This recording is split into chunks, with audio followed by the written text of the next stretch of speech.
All right, everybody, Rashad Milligan for Rolling Out Magazine. I'm here with a very special guest today. We have Mr. Anthony Trex. Now, if you are unfamiliar with some of the work of this young man, he is a former NFL player, former American Ninja Warrior competitor, and now he's an inspirational, motivational speaker. And he just came out with a new book, Identity Shift, out right now. Mr. Anthony, how are you doing today? I'm doing well, man. Hey, curious question. How old are you? I'm 26. You called me a young man. I was like, okay, hey, I'll take it. I'll take it. Hey, I'm not gonna no. Hey, Hey, we're all young. we are But, young. My knees but, aren't young. My 17-year-old son would not say I'm young, but I feel young, man. I'm still young. I'm not even 40 yet, bro. We're good. all right, exactly. Anybody under 80 is young. There you Even go. 80 is relatively young to a Let's 120 not year lie old. now. Let's not lie now. We're not gonna go that deep. 80 is far from young, but I'll tell hey, I get what you're trying to do. But when I'm 80, if somebody calls me young, I'm like, bro, you better give my respect. I've gone 80 years. Call me Oh, young. wise. Yeah, I'm wise. Wise, Here we go. wise 80-year-old Seasoned. Anthony Trucks, I'm seasoned. former That's what I'll NFL call it. player. Seasoned, That's good. intelligent, experienced all around the way. I guess just the first question I want to ask you, Yeah. growing up, obviously coming from a football background, I just wanted to ask you, like, what did you want to be when you grew up? What was kind of your mindset and everything like that as Mm, a child? good question. I just wanted to be loved and accepted, man. That's it. I didn't have any there wasn't like I grew up in foster care, so I was given away at a young age and did not have any of that. Right. I didn't have the dream to play sports. I didn't have the dream to be. I just was like, I want to not get beaten and tortured at the time. It was weird. It's a sad thing, but it's a reality. And I wanted to be loved and accepted, man. So that was kind of the thing for me at a young age. It went kind of dark pretty quick now, didn't it? My bad. That's the reality. I'm gonna give you real answers if you ask me real questions. No, I appreciate the real. I appreciate the real off top. And speaking of just growing up, and you go into it a little bit in the book, but just growing up in a white adopted family, just kind of how was that for you? And I guess how has that affected your perspective now, especially with kind of the past movement and the past year with social justice and everything like that within the country? Yeah, you know what's funny is like I grew up, yeah, in an all white family. I was like 6 years old after five different houses. My sixth house, I was put in a very poor all white family. So I grew up in an environment where it was just there was not much for us, and I was like the outcast, even in my outcasted family. Like not that I was outcast, but I just didn't perfectly fit. I noticed that I didn't fit. At school, I was still the only, kid that looked like me. And so I had a lot of black moments. We'll call it. There's these little white twins. These little boys used to constantly like racial slurs all the time, bro. I used to beat them up all the time too, and they kept on weird. I don't know what they're doing in life. Hopefully they're doing better. But no, man, my mom, it's funny. My mom was, a white woman and she didn't have understanding fully of my world. However, she did give me a different perspective. I think the nuance to my upbringing was this. In some black families, I've had conversations with obviously a lot of my friends now, and there's like, you get these conversations of, white people aren't that great and they don't care. Like there's this collective unit of they're this way. And in my family, it wasn't framed that way, right? It wasn't something where it was that what my mom talked about was like people. There's just people that aren't that good sometimes, and some of them, happen to be this way. And there's a group of them that look a certain way and think a certain way, but that's not everybody. And at the same time, like there's people that will protect you that look like them, right? So I had this upbringing where I got to experience white America differently. Not to say that they're amazing all the time. I'll be honest. I've been in a lot of them. I've been run off the road and learn to drive. And word. I don't know if we could say it on here. I don't feel like saying it. We're not gonna say it. But dude, I was in an airport one time, and this guy, I was at the time with a white woman I had come back from a trip with, and we're in the airport, and this guy, he says, "You're what's wrong with America, Afro penis," but didn't use the word penis. Used more of a vulgar word that starts with a D. In the San Francisco airport of all places, openly. And I'm like, really? Like we're doing this? I was like, man, like, you all right, bro? Like, I don't even get mad anymore. At the end of the day, I'm like, you know what? It has to take a lot of depth of hurt inside and anger to feel you need to give that out to a human you don't know. So I'm like, I don't even feel like I'm not going to embrace that gift. You can keep that one, homie. And so, like in my world now, with the stuff we have experientially going on in our society, man, there's an interesting dynamic. I'm not going to say that I fully go with one side or the other. It's the hard part. Like I understand 100% how it feels to be a Black American. 100% feel it, right? My best friend's a white, bald police officer. Like I have some dynamics. So we have some interesting conversations because I get also the other side of it. I have conversations. I see, and he doesn't always see eye to eye with me. Again, he's not me. He hasn't had my experiences. So we've had our back and forth, right? But the idea is that with the world we're looking at right now, I'm like, man, the hard part is no one's listening and everyone's talking, and they're talking for the other person to listen. It's like we're not going to get anywhere until someone listens. It's just like any relationship you have with any person. You guys can be at odds. If you can't sit there and entertain an idea without accepting it, we're going to have problems. And societally, with cancel culture, no one wants to listen. They want to get mad. I want to get angry. My feelings are hurt. And now I'm going to hurt you, or I'm not going to let you get off the hook. And so people say things and we don't have discussions, and then nothing's moving. And I think that's the hard part, is that there's a period of where things were going on, and there were white people who wanted to say certain things, but they weren't allowed to speak because they were white. And it's like, if you listen to them, they're saying stuff that makes sense, that is actually in conjunction and actually helps this side. But we're so angry right now, we won't hear it. And then people, they go and say, well, these black people are out here doing stuff, or the culture's all messed, X, Y, and Z, whatever it is. And it's like, well, why is it that way? Have you listened to what's going on, and why is it that way? Like, if you really did, well, it just that, the culture is bad. They don't work hard. I'm like, well, for honest, I mean, we may not have, systematic racism, but we can't sit here and say there's no systemic racism. We can't say there's nothing tied to that. Look at the 50,000-foot view. There's certain things you see, but that's the problem. No one wants to look at it. And I think it's because no one wants to feel bad. No one wants to feel bad to a level of going, there may be some things I got to work on.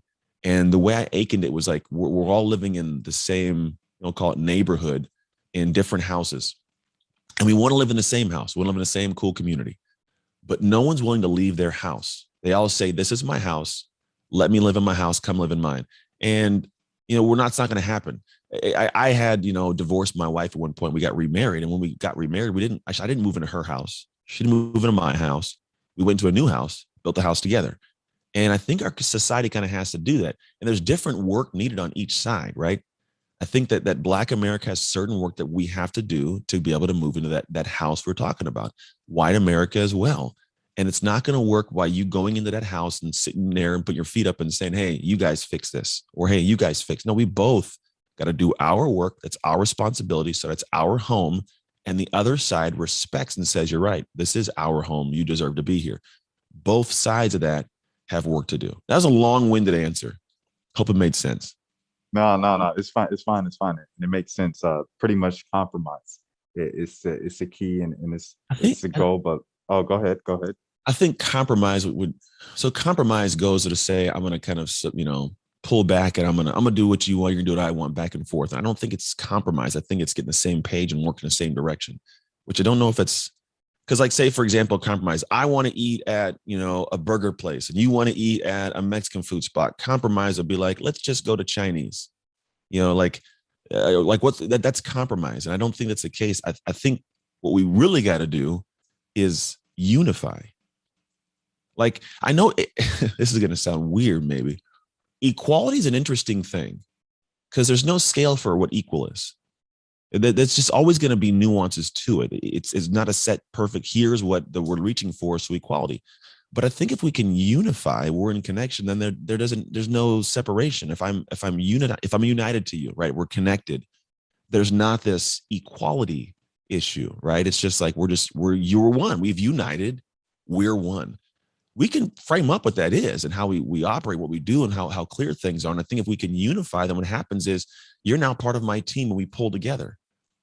But we don't unify as a unit, as a nation. That's why I think that when you look at what's going on societally, division is big. Division and divisiveness and how they're doing stuff, it makes it really hard for a country to come together because no one wants to unify around a common theme, a common leader, a common goal. That's the thing. And it's just very interesting that that's where we're at right now. With as much ability to communicate and connect, we do it poorly. We do it wrong, and we still try to find ways to fight each other. And I think we all want to be equal, but what's equal? Like it's I don't know. I could be dead wrong, but in my head, I'm like, if we could just unify and be okay with you being different from me, but we're united in the same front, we're going to have a whole lot more opportunity and greatness in life. But if we keep staying separate and doing weird stuff, it's going to stay this way. Do you think that's possible? Do you think unification is possible? Possible, probable is not. It's very possible, but there are so many human beings and so many different viewpoints and perspectives and backgrounds that I think that we can't even unite on what the destination is. You know, that's the hard part, is like, how are you going to unite to go somewhere if we're like, we can't even say we want to go to the same place? You know, and you're always going to have a percent of the population that doesn't want to be there. I do know we all want peace, and peace is, you know, people not angry, people like that's we want peace. But the way we get to it, people have different ideas. Some people are like aggression, physical, you know, stuff, break things. And for some, that's the way to do it. For some people, let's talk it out. And some people don't want to talk it out. People, I'm tired of talking. You know, like nobody listens. Like this, there's how do you do it? That's what I'm saying. Possible? Yeah. I mean, anything's possible. Probable. I don't think it's probable to take place, at least not in my lifetime. Right, right. Now, not to give away too much in the book, but just how do you think, kind of going from your childhood of such a different childhood with the white adopted family, Mhm. how do you think that helped prepare you later in life, when, your football career was over and, Yeah. you kind of needed that to find like, who am I? Like how did that help you as a child, up to your ages as an adult? I think that it didn't help in terms of like me getting skill sets. I didn't have the skill sets. What it did is it helped me understand how to endure. Because as a kid going through that stuff, you have endurance. You just endure through the stuff, right? So that's kind of like what you end up doing. I think that was my asset, and I had a lot of things fall apart in my adulthood. I was suicidal. I was divorced, living in a tiny apartment. Like this was all bad, really bad at one point, man. And to be honest, the one thing I had was the ability to emotionally endure hardships. Most people, they don't go through enough as a kid, so they get robbed of their hardships. So when things get hard later on, they're screwed. Like when you're a kid and you experience hardship, you have less responsibilities when you shut down. You shut down, so your homework, doesn't get done. You get some F's, right? If you're an adult and life gets really, really hard and you shut down, you got a marriage, you got a mortgage, you got kids, you got, a job, all these things that take place. You lose a lot if you cannot manage it because you shut down. So I've always lived with this statement of a smooth sea makes not a skilled sailor. And for me, I do not like my childhood, but I appreciate my childhood because it gave me rough seas to navigate. So as an adult, when pandemic hit, when everything goes crazy, most people are on that sea, like they're under the deck. It's raining, it's hailing. They're holding on for dear life, and I'm on the top of the deck, sipping some tea, screaming at the rain. Like I'm good. Am I perfect? No, but there is very, very little at this point in my life that can like shake me to the point of falling apart. How was that moment for you? Living kind of rock bottom, divorced, even the time where you were in a tiny apartment, out of the league, just how were those moments for you emotionally? Going back to that time, and I Yeah. know you talked about, comparison is the thief of joy. What was there ever any moments at those times where you were kind of looking at some of the guys that you used to work with and used to know and how well they're doing and stuff? No, I never had the comparison of, because I think that you're talking about like social media back then wasn't as big. So you didn't have the thing we have now of comparison syndrome where I wake up and I look at social and I feel less than because I see everybody's highlight reel and how happy they are. And I go, man, I don't have that. I don't think I had that at the time. I just had a realization of like, I don't like my life or myself. I think that's the big thing. Whenever you have parts of your identity that are anchored and they get removed, there's a big gaping hole, right? I had football, I had a marriage, I had my family, I had this business I had built. So at one point, football ends. I have a career-ending NFL injury, so my shoulder's torn, done playing the game. I start a business. The business is doing poorly because I have no business sense. I'm like, I'm gonna just go do this thing. It's gonna be amazing. Not how it works. Like it takes a lot to make a business run. And my marriage fell apart. I was divorced. And then my family fell apart because I didn't have us together. So all these things came in and everything that made Anthony was no longer there. So then it's, well, why am I doing this? If this is what life is, I don't want any part of it. And then depending upon what you do in life, it drains you more. I was a gym owner. I had to go to the gym and it was a place where you needed me to give you joy and make you happy. So I got to give you joy, but I got no joy to give. So I'm pulling it out of the atmosphere to give to you. And I get in my car and I'm drained. soul drained, the best way to explain it. Like I would sit there for an hour because I couldn't get the energy to bring my hands at a steering wheel to, it's just like empty. And so that was the heavy part. It had nothing to do with anybody outside. It was just like I didn't have anything to give and people were still taken. Well, like you said, with the gym thing, people come to the gym expecting joy because that's where so many people that's where they go to get that relief, to get that release, to get an escape from everyday life. So I Mm. guess for you being on the other side of being that provider and being that helper for them, just how important is it for the provider and the strong person to have that help and support as well? Oh, it's a paramount piece, man. We're humans. Nobody is outside the bubble of humanity, which needs other interactions from humans. I think one of the big reasons I fell apart was because I didn't let anybody else in. Just Anthony. Anthony in his silo doing his Anthony thing. And that's not good because what happens is I'm using only the tools that I have to build a house. Like I got a hammer, but I need a saw. I need, I don't know, a ladder. I need a nail gun. I need these things. And if you don't go and seek out the help, you're not going to be able to build the house of you and make it amazing. And so, like the outside people, like we are quite literally created for connection. Those who are solo and alone, they go crazy. It's just the way we're built. If you think about it, the fact that I can have a chemical reaction take place in my brain that then triggers parts of my body to push air out of my lungs and vibrate vocal cords with a tongue into a microphone or into the ether, and then your ears grab the vibration, turn it into a signal that goes to the chemicals of your brain, and it goes, I understand that in real time. We're designed for connection. Quite, you know what I'm saying? Like that is weirdly unique. So when you deprive yourself of that, you are depriving yourself of like life-giving stuff. And so if you don't have people as a leader or individual in a power position to talk to do, man, you are going to feel siloed. You will go crazy. Yeah, a more, I guess, after a few deeper surface level question here. Why should people get a identity shift? Well, if it, not everybody should, here's what I do know. If you want more, you need to work on making an identity shift. And here's the reason why. At the end of the day, there are people who have what they have and they're happy with what they have. And that's great. Love those people, right? They're joyful. Then there are people who go, I don't have this thing. I want this thing. And we feel this gap, constant gap between where I'm at and where I want to be, or what I have and what I want to have. And I started looking at like, what are the things that are missing for us to get there? And, there's a couple of things. It ended up being like, information. And we'll consume information all day long. Nowadays, you have more access to it than ever before. But the thing is, with the access, there are still more people unhappy and there are more people that are less than. I go, why is that? I go, because they get shelf esteem. They get the book, they put it on the shelf. They feel good. I bought the book, but I didn't do anything. So I didn't apply it, didn't execute nothing. And I go, why didn't you? Oh, well, X, Y, Z. And I go, well, if you were the person to do that thing, it would get done. Like if it's who you are, you won't even go to sleep till it gets done. It'll be hard for you not to do it, right?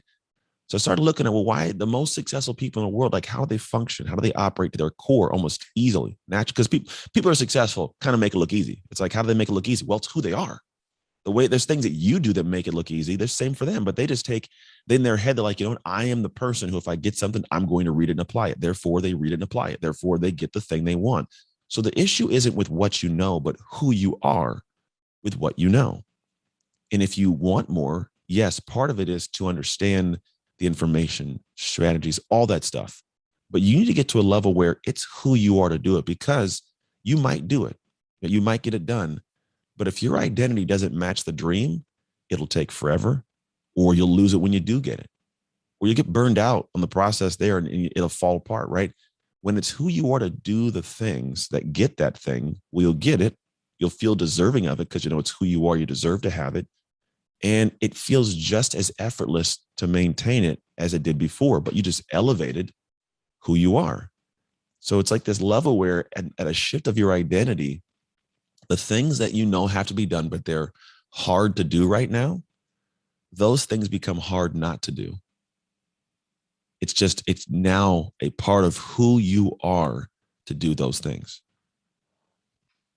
Going back just a little bit more, I know after that it's kind of crazy, but how was the NFL for you in that moment when you were in the NFL? How was it to get there? How was it when you were there, and how long were you? How long were you there? And which franchises? I know Washington football team was one of them, but just give Yeah. a rundown of your entire NFL career. Yeah, Bucks, Redskins, Steelers. Man, I was team to team to team. You bounce around. NFL stands for not for long, and then got in third year, tore my shoulder, and then that was the end of the career. Man, it's a weird game. It's a weird game because the hard part is it's who you are.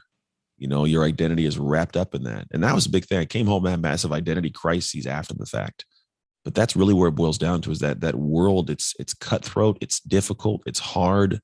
It hardens you, man. It really does harden you to take on a whole lot. But the problem is when you get out of that and you can't do that thing anymore, you're left with this massive gap. And don't we all have this. I don't care if you're a parent and you send your kid off to college. Maybe you're in the Marines and you decide to leave the military and go to something else, right? Or maybe you had a business and sold it, or maybe you started a business.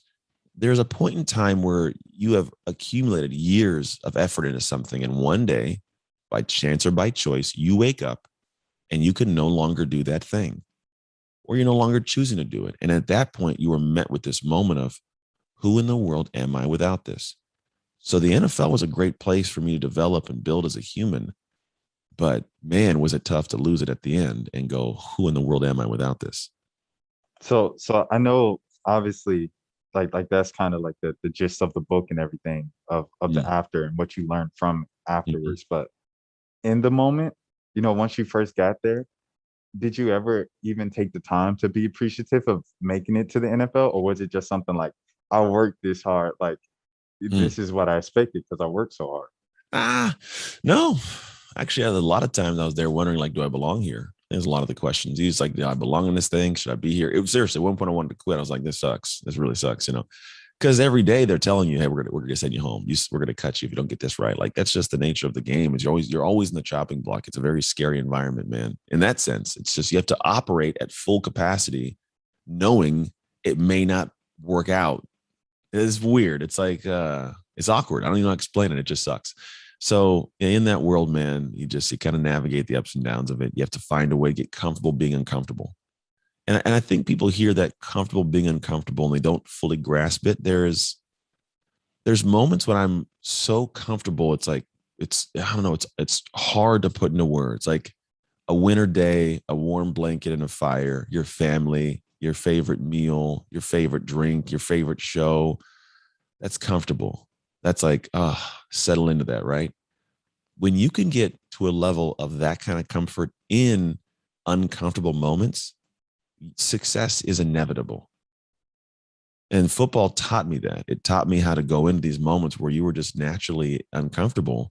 But if you could find a weird joy in it and you find a comfort in it, dude, you will excel. So you would say like even the identity crisis even started in your playing days in the league because it was the Part of people it. constantly threatening to cut you. Yeah. I mean, it wouldn't be an identity crisis at that time. It was more of like fear.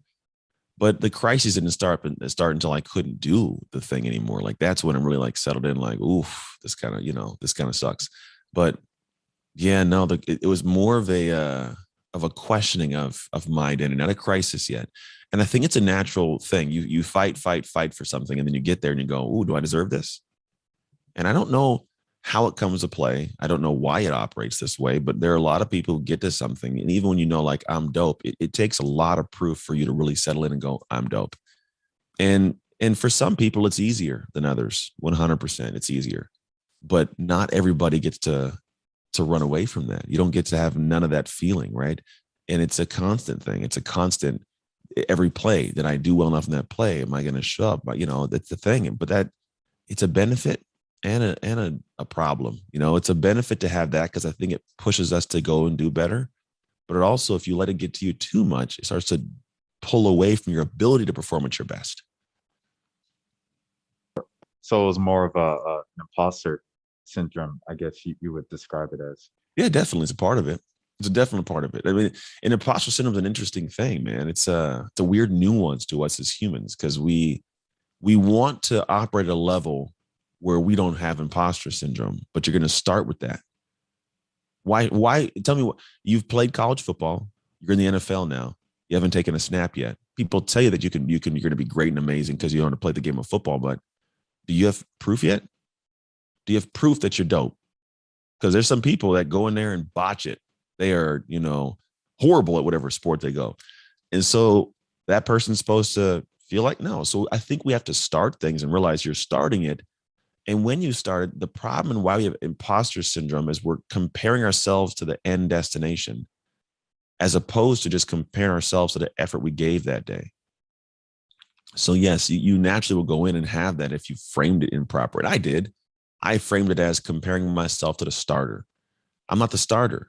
Why would I think that I'm supposed to? I've never taken a snap in a game, so I suck. I didn't do this, but that's what you're shooting for. But the thing is, I should have anchored my identity and saw myself as, hey, you gave some damn good effort today, man. Hey, just keep trying, keep doing that effort. And then you operate naturally with your actions from that emotional space, not the emotional space of you suck. You're going to keep messing up. You're not there yet. And then the imposter syndrome starts to creep in and then it holds. And then you operate from that funky place of emotion. When you're not an imposter, if you go, you know what, I one day want to be the starter. So I'm going to give the effort it takes to build up to that. I'm going to keep sacrificing time and I'm going to keep building up to get that. You're not an imposter now. You're identifying with the effort. Therefore, the moment you give the effort, you can identify like, it's who I am. And that gives you a better energy to move from. Yeah, like I said, not to give too much of the book away, but what did you learn mentally from the days of American Ninja Warrior? Oh, Ninja Warrior was cool, man. You know what? I think I learned a lot of stuff, obviously. One of the big things I learned was that for me, and we all are capable of doing things that we've never done before at a really high level. And we have to lean into them to figure that out. So Ninja Warrior is this thing where, you're essentially going out there and realistically, like it's hanging by your hands in the air and swinging from bar to bar. Now for me, I'm a 6'2" 225-pound man, used to play linebacker in the NFL. I was not designed to swing from my hands bar to bar. I just wasn't in the cards for my life. Yet I'm going to go on this TV show and go do that, against rock climbers who were 5'8", $160, $180 at most. And so like there's not this thing, but here's the crazy part is if you just lean in and go, maybe I'm going to identify with the effort of trying, maybe you'd be surprised how you can accomplish things. So in doing it, I became the first former NFL athlete to hit a buzzer on the show. Like most guys don't get through that far because they're just too big and their brain's like, I'm going to do the best I can. I was like, I'm going to finish this thing. And I did, man, got through it before even other people did, right? As the big guy and made it happen. So I think it taught me a lot about the fact that we all have strengths that we aren't aware of. And if we can lean into some things and try them out, right, without being addicted to the outcome or only identifying with the outcome, we'd find we can do vastly more than we know.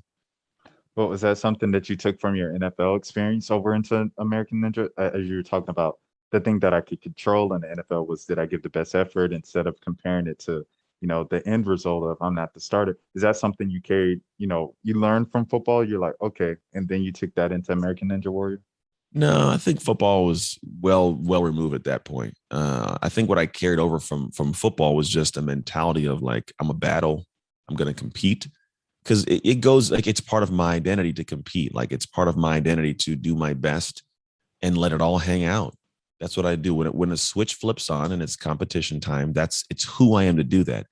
So I just do it. I shut it off and I go to work. And so when I align my identity towards something, I just let it unfold and see what happens. So football didn't give me this like, grit and grind. It was more of like, if you're going to do this, just do it full bore. Like we used to be in football, used to tell us make mistakes, but if you do them full speed. Like don't make them, obviously. It's not the goal is not to make mistakes, but if you make a mistake, man, make that mistake full speed. We'll coach the mistake, but I don't want to coach your speed while making it because you may make a mistake and make a phenomenal play. And I'll be like, hey, great play, but listen, you were in the wrong spot. Like that's what you want, not you idiot. We got a touchdown scored upon us and you went the wrong way and you ran half slow. So it all got, do it full speed. So for me, that mentality is applied to everything I do. I'm going to go try something new. There's no reason I should tell myself I'm good, but I'm just going to go full out, right? If I'm going to make a mistake, I'm going to do it full speed. And if I do it full speed, sometimes you don't make the mistake. And so that's what I did. And so I still do in aspects. Whenever I create or do or put, I'm going to do it full speed, man, and see what pans out. How proud are you, or how proud are you of yourself to finish this book and put it out in I publishing? feel real good, man. It's good to have a book out there in the world. Because, I mean, at the end of the day, a lot of people have ideas that don't get done.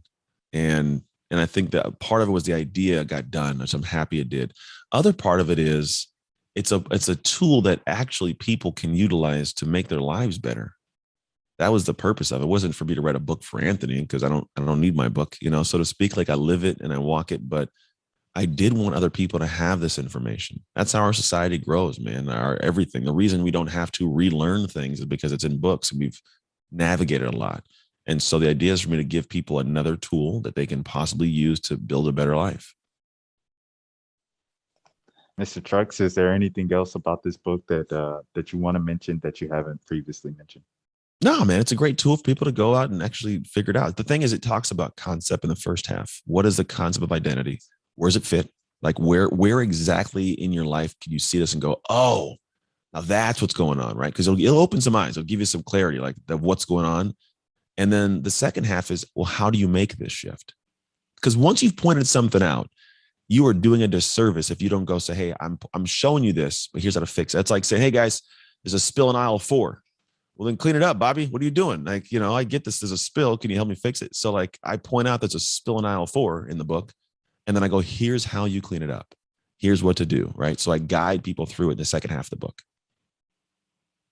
It reminds me of the Kanye West song "Everything I Am." No, Mm-hmm. or just Yeah. everything I'm not, maybe everything I.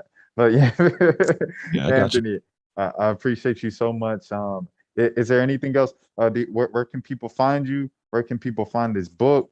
Yeah. Everything like that. Shout it out. Yeah. If you go to social media, just Instagram at Anthony Trucks is where I spend a lot of time. And then outside of that, if you want the book, go to www.identityshiftbook.com, identityshiftbook.com, and you'll find everything you need there. All right, everybody. Anthony Trucks, former NFL player, American Ninja Warrior competitor, and now published author. We appreciate it so much for your time, and take care.